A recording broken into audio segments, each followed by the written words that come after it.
बिस्मिल्लाहिर्रहमानिर्रहीम। बंधु और सज्जनों, इस समय हमारे सामने विचारणीय प्रश्न ये है कि क्या कुरान और इस्लाम की शिक्षाएं सबके लिए? जब हम इस प्रश्न पर विचार करते हैं तो सैद्धांतिक रूप से 3 बिंदुओं पर विचार करना होता है। पहली बात तो ये कि इसका वास्तविक स्वामी और अधिकारी कौन है, वो अथॉरिटी कौन सी। दूसरी बात ये कि उस अथॉरिटी का स्वयं डिक्लेरेशन क्या है, उसकी घोषणा क्या है। और तीसरी बात ये कि जिनके पक्ष में उनका डिक्लेरेशन है, घोषणा है, उनका एक्शन और रवैया क्या है। बंधुओं, जब हम पहले बिंदु पर विचार करते हैं तो पता चलता है कि कुरान जगह जगह डिक्लेरेशन करता है, घोषणा करता है, कहता है तंजीलुल किताब मिनल्लाह।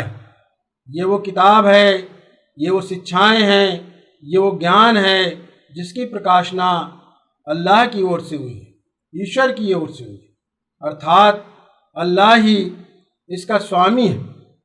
इसका जीता जागता प्रमाण ये है कि आप दुनिया में कहीं भी चले जाइए, कुरान की एक प्रति लीजिए, आप इसमें किसी आथर का नाम नहीं पाएंगे। जबकि जितनी भी ऐतिहासिक काल में लिखी गई पुस्तकें हैं, कोई ऐसा ग्रंथ, कोई ऐसी पुस्तक नहीं जिस पर उसके आथर का नाम ना हो। और दूसरी बात कि एक चुनौती पेश करता है, एक चुनौती देता है समस्त इंसानों को। कहता है फातू बिसूरतिम मिन मिस्लिही, कि अगर तुम समझते हो कि कोई इंसान ऐसी रचना कर सकता है तो इस जैसा कोई एक अध्याय यानी 3 श्लोक बना करके दिखाओ। ये चुनौती कल भी थी और आज भी है। तो इसका अधिकारी स्वयं ईश्वर है। दूसरी बात, ईश्वर स्वयं कुरान ही में एक घोषणा करता है, एक ऐलान करता है और कहता है कि हुदल्लिल नास, ये मेरा ज्ञान, ये मेरी शिक्षाएं, ये मेरा मार्गदर्शन सारी मानव जात के लिए, सारे इंसानों के लिए। ये बात तो बहुत छोटी है, मगर आप थोड़ा सा भी चिंतन करें तो आप देखेंगे कि इससे पूर्व जो ज्ञान, जो पुस्तकें थीं, वो सारे इंसानों के लिए नहीं थी, किसी एक विशेष कुल के लिए थी, किसी एक वर्ग के लिए थी, किसी एक समुदाय के लिए थी, किसी विशेष भाषा के जानने वालों के लिए थी, और महिलाओं को तो उससे वंचित रखा गया था। मगर कुरान का डिक्लेरेशन है अल्लाह की तरफ से कि समस्त मानव जात के लिए, दुनिया का कोई भी व्यक्ति, कोई भी महिला, कोई पुरुष कहीं भी रहता हो, किसी भी समाज और वर्ग का हिस्सा हो, वो इस पुस्तक को पढ़ सकता है, छू सकता है, अपने घर में रख सकता है और इसकी शिक्षाओं को व्यवहार में ला सकता है।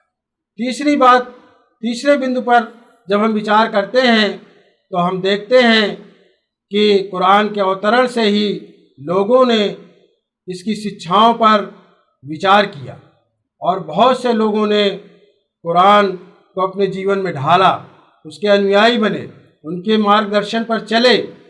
और आज भी दुनिया के विभिन्न समाजों में, समुदायों में न सिर्फ ये कि लोग कुरान का अध्ययन करते हैं, बल्कि वे आस्था भी रखते हैं और उनकी शिक्षाओं के अनुसार जीवन व्यतीत करते हैं।